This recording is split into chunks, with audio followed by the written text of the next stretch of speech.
Mapay nga kulo pa yung tanan mga kawaray. Magandang hapon Luzon, Visayas at Mindanao. At sa mga OFW natin na saan man po kayong panig na muna naroon, mag-ingat po kayo at mabuhay po kayo. Ngayong araw pong ito ay meron tayong panonoodin ng mga video na nakakatakot uli. At siyempre, credit po ito kay Andy the Explorer.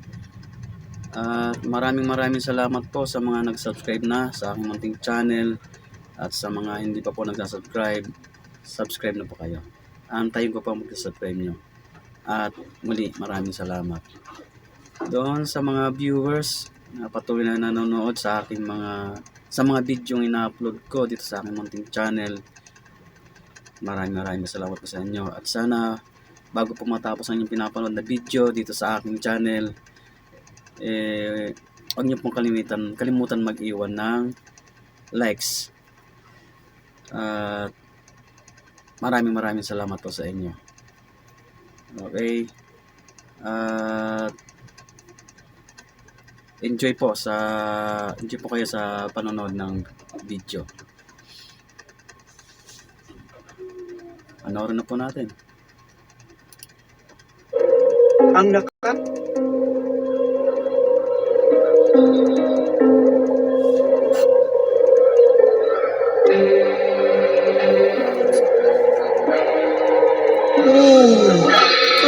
ang itsura, ng haba ng kamay, oh. Oh, grabe, hindi na si ate, oh. Ay, totoo ba yun? Oh, creepy no itsura ng tao, ang haba ng kamay. Sakit yun. Ang nakakatakot na video namang ito na nag-trending Katakot ang itsura. Ano yan, gagamba? Taong gagamba? Ay, hindi, aswang to. Kawawa yung bata, oh.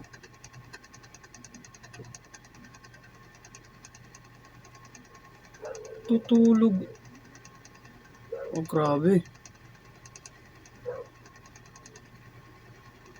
Bakit naman napunta yan dyan? Sa madilim pa, oh. Dilim-dilim yan dyan, eh. Puno pa ng balete.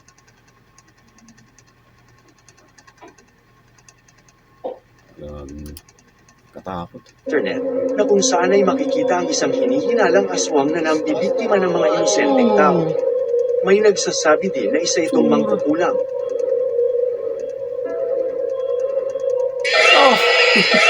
Ito na nag-trending sa internet na kung saan ay bigla na lamang may nakakakilabot na mangyayari sa loob ng tahanang ito. Panoorin ninyong mabuti.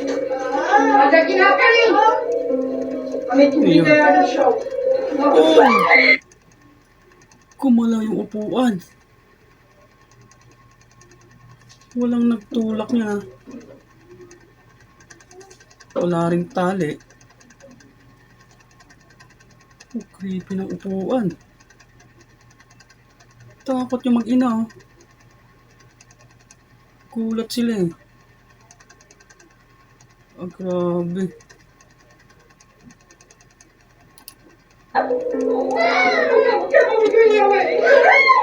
Oh, bakit?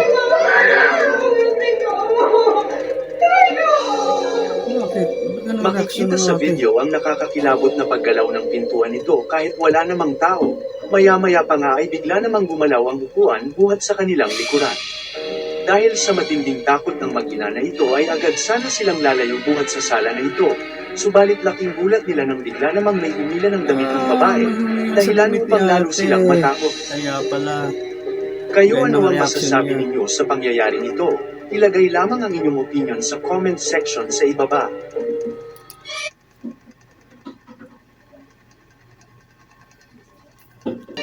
Na kung saan ay makikita ang isang babae habang may inaayos buhat sa lapag na nasa likod ng isang shop, ay bigla na lamang may nakakakilabot na mangyayari ang hindi niya inaasahan.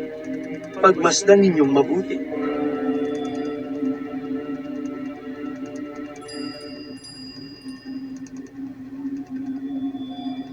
Oh! May humila kay ate. Grabe, oh.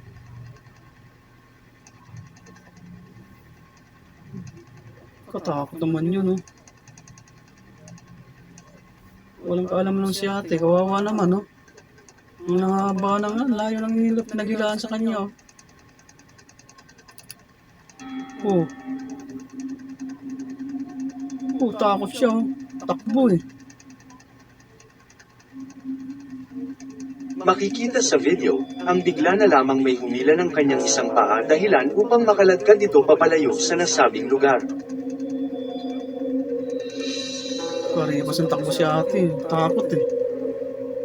Ang video na ito matapos i-upload sa social media ay agad nag-viral at inulan ng sari-saring komento. May nagsasabing ang may kakagawa ng nakakatakot na pangyayaring ito ay ang haunted na manika na nakalagay lamang sa tapat na wall ng nasabing lugar. May nagsasabi din na ang may kakagawa ay isang masamang espiritu. Grabe. Oh, hilahin ka ng ganyan. Wala ka naman nakikita.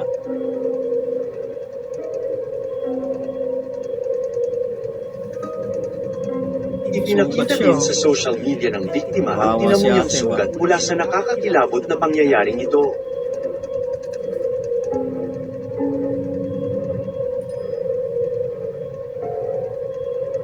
Kayo, ano ang opinion nyo sa pangyayaring ito? Ilagay lamang ang inyong komento sa ibaba.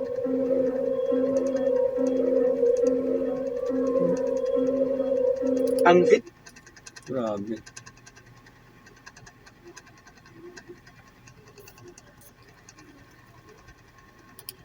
Ghost in a restaurant.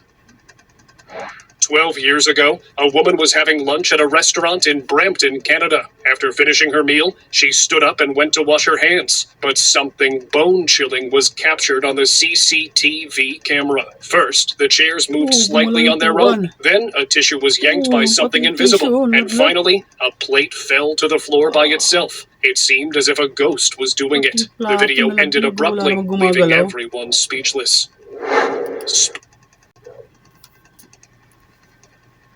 Vanishing figures.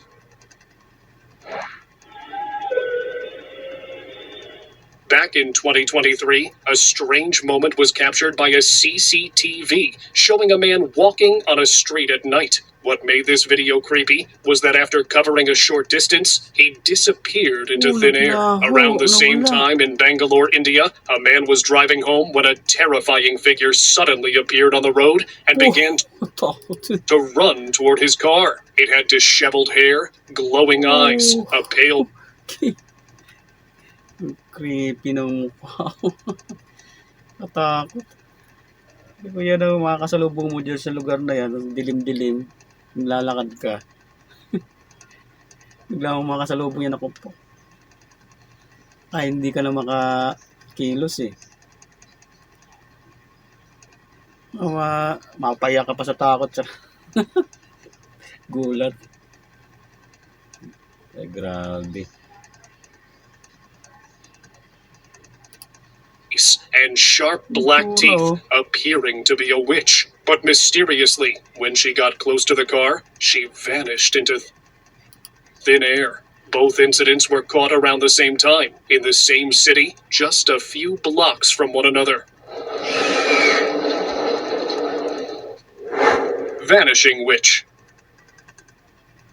A security guard was monitoring an area in Goa, India, spotted a strange creature moving along a street. The CCTV footage showed a creature with long, messy hair and was dressed entirely in white. But just seconds later, it vanished into thin air without leaving a trace. He then showed the video to his supervisor, who explained that there had been previous reports in the area of a female ghost repeatedly appearing to scare people. But her backstory was always different.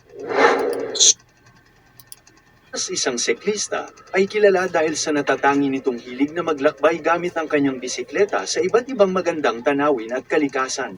Siya ay isang cycling enthusiast na mahilig kuhanan ng video ang kanyang mga adventures upang ibahagi ang karanasan ito sa kanyang mga followers at viewers. Subalit isang araw ang inaasahang magandang adventures ay nauwi sa hindi inaasahan at nakakatakot na karanasan. Isang gabi, kasama ang kanyang pamangkin na si Kevin, ay pinuntahan nila ang isang nakakamanghang cliff na nasa gilid ng kagubatan, subalit ito ay nababalot ng hiwaga.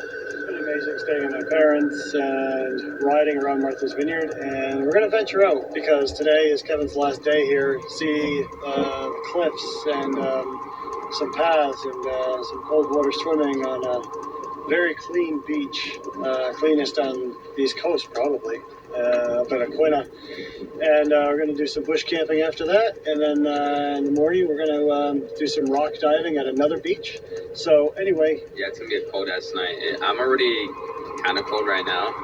Apparently tonight it's gonna be like 60 degrees or something. So yeah, cold, yeah, but we're used to those temperatures and camping and all kinds of weird stuff. So anyway, get out here is a good place to actually set up camp. Here? Because it's flat, and it's pretty good because actually right now, oh man, we're at the top of a hill. It's taking us a hell of a long time to get to where we want to set up camp. As you can see, it's just after sunset, so we actually planned on getting here earlier, but anyways, swimming and some really nice roads and whatnot kind of got in the way of that. So, but yeah, we are definitely tired and we're going to set up camp. This is an ideal space because you can't really see it, but we are on the top of a hill and we're guarded by another hill that's even higher. And so this is a really great space. So yeah, I'm really glad we made it. So I'm going to What?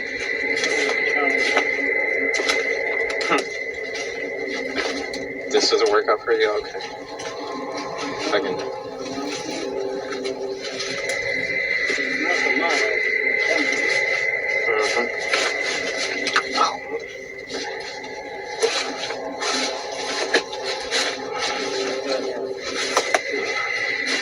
I have no clue how you can get hypothermia today.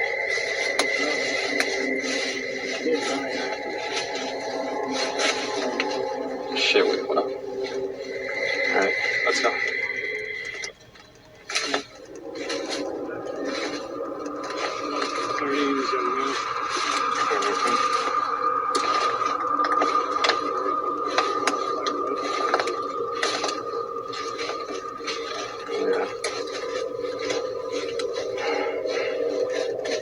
Wonder what your parents must think of you doing all this crazy. Parang pumasok sila sa isang gubat ah. Oo nga. Gubat nga ito. May mga puno eh. Shit. Okay, alright. I am not fit anymore. Dude, alright, dude. I know it's a joke, I'm not serious, man. Dude, I don't want to fucking camp. I don't want to fucking camp anymore. Dude.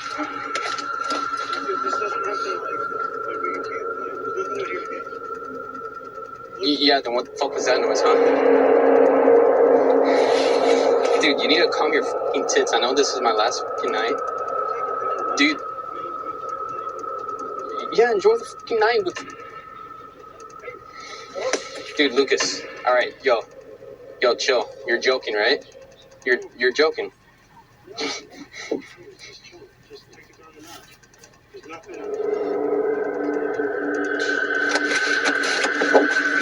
You're a fucking bitch, man. Oh, may nakita siguro sila. Takbuhan eh.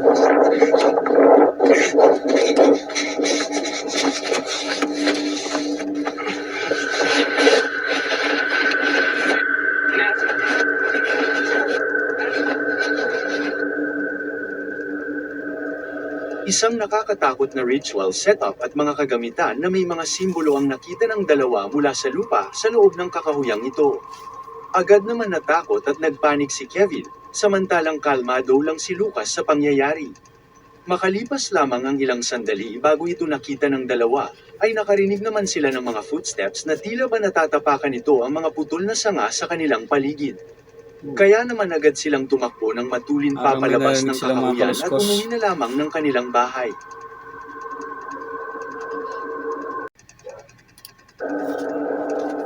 Si Chris at Jazz dala ang kanilang flashlight at camera habang nag-e-explore sa madilim na kagubatan, ay bigla na lamang silang may napansin na misteryosong sasakyan na umaandar at dumaan sa loob ng madilim na kagubatan. Subalit ang mas lubos nilang ikinabahala at ikinapangamba, ang nasabing sasakyan ay 2 beses nilang nakita sa loob at liblib na lugar ng gubat na dapat ay wala naman talagang sasakyan na dumadaan. Panoorin ninyong mabuti. Update. So we watched Jazz back when he was driving, and that was definitely the same truck, 100% the same truck both times. So we decided that we're gonna get not out of here, but we're gonna get super far away, at least far enough that we feel comfortable.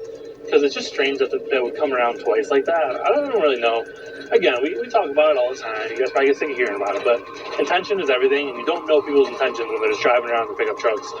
This is a very large forest, so to be coming around back and forth, Jazz, the only logical, like truly logical thing I could think about, like as to why somebody would drive around like that twice, logically, is because possibly they shot like a deer or something and it didn't fall.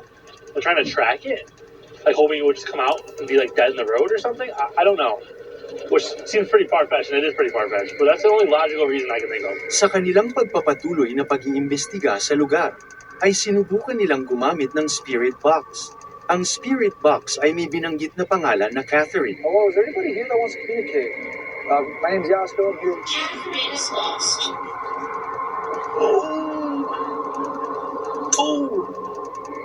Gamit ang EVP, sinabi naman na may nalunod na tao na malapit sa kanilang lugar. Sa kanilang pagpapatuloy na pag-iimbestiga, ay marami pa silang nakakagulat na revelasyon ang kanilang matutuklasan. Alright, Catherine, are you still here with us? It's him. It's not Catherine. Who is him? What's his name? Dead? Okay. How did you die?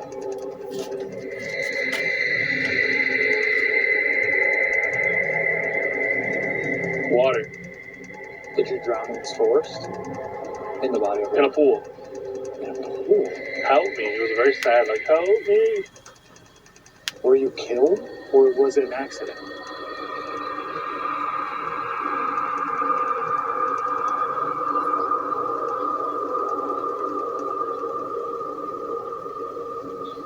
Go back. Did you die? I mean, this water might connect to a bigger piece of... No lie. I said, hey, Jazz. This is good, spirits. What's your name? Mark? Mark, I'm so sorry to hear that you died in the water here. Could you tell me, is there anything we should be worried about here I'm tonight? following you. Okay, that's unfortunate. Do you mean Protection. Wow. Thank you. Thank you, Mark. Protection from I'm what? dead.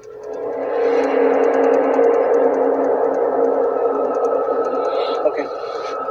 Sa kanilang paglalakad sa lugar, ay nakakita sila ng isang misteryosong box na may lamang salamin at pira-piraso na pera. Money? Oh, shut up. I'm Oh, not shut up. coincidental, right? I don't know. Yeah. Do tackle boxes have mirrors? It's like, hey, like, I gotta go catch some fish. Do I look good? Am I okay? How's my beard? It looks like there's some sticky residue in there. Sorry. What the bro? What? I'm gonna say right now. This might be crap evidence, too. Is that not money? Here's the really freaky part. Ang palaisipan at mas nakakapagtaka pa dito, ang spirit box ay may sinasabi tungkol sa isang salamin at pera sa simula ng kanilang video. When I was filming over there, it said, I am a wealthy person. My money is lost. No Find way. my money. No I fucking swear on way, bro. everything. Can the spirits, if you guys can hear us, tell us what this is or why this is here? We'll put your phone in my pocket for a second, bro. That's okay. As long as It's like, is there anything else in there? I don't think so. Why does it like fake mirrors or something? Why don't we put it back together? Humingi naman sila ng sign o ingay sa sinumang espiritu na nasa paligid na mag-respond sa gagawin nilang ingay gamit ang isang kahoy. Bigfoot, whatever it is, can you please make a noise back when I'm done? I want to do 5 bangs on this tree.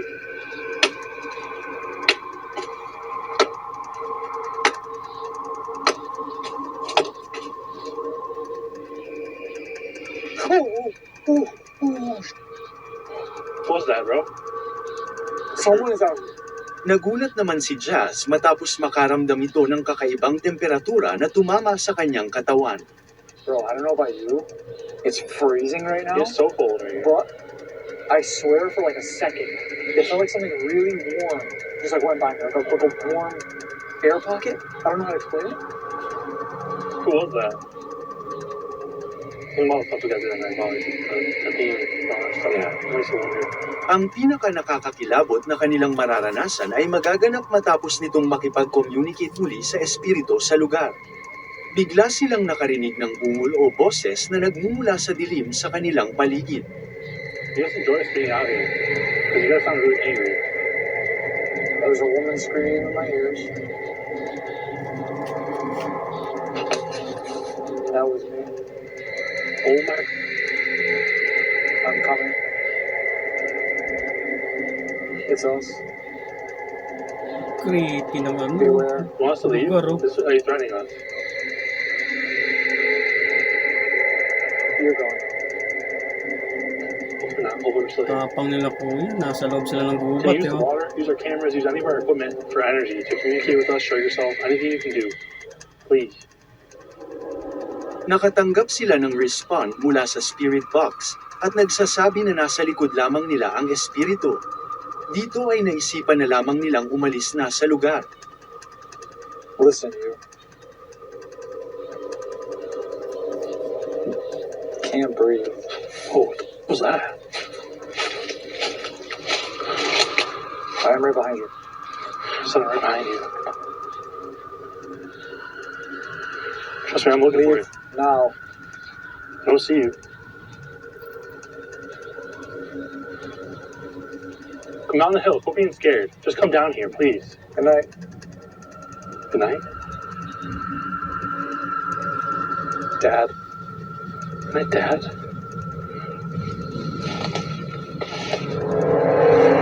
Crying. What the was that? Haha. What the was that? Did I scare you? Yeah, you did. There's more. What the was that? Jess. Bro. There's something fucking out here, bro. What? Somebody's making like growling and like screaming and fucking noises, and it sounded like it was like running towards us, bro. May sumigaw.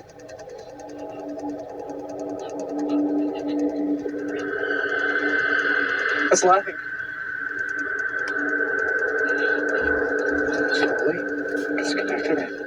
Take it on.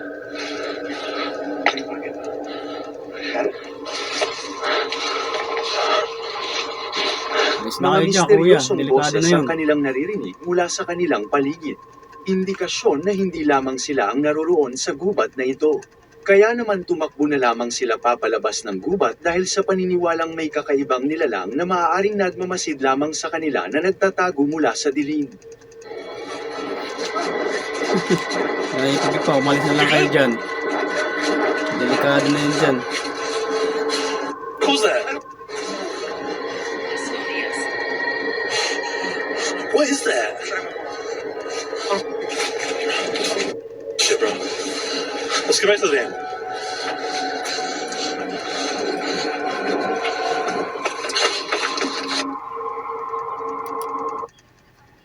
Okay. Tapos na naman po yung mga pinapanood natin video ngayong araw na to. Maraming salamat sa mga nakisabay sa akin sa panonood. At doon sa mga hindi pa nakapanood,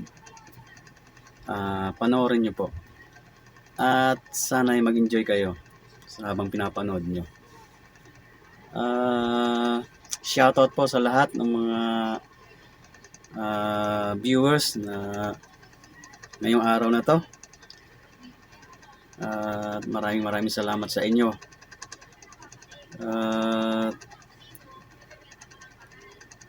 Sa mga nag-subscribe, ulitin ko po, maraming salamat po sa inyo. At Kita-kits po tayo sa mga susunod ko pang i-upload na mga video dito sa aking munting channel. At sa inyo na walang sawang tumatangkilik sa akin yung mga in-upload na video, wala po akong ibang masasabi sa inyo, kundi maraming salamat po. At sana lang po ay pakilikes naman po ninyo yung mga pinapanood yung video dito sa aking channel. Okay, gaya ng sabi ko kanina, kita-kits ulit po tayo sa mga video ko pang i-upload dito sa aking munting channel. At maraming salamat po sa inyo. Okay.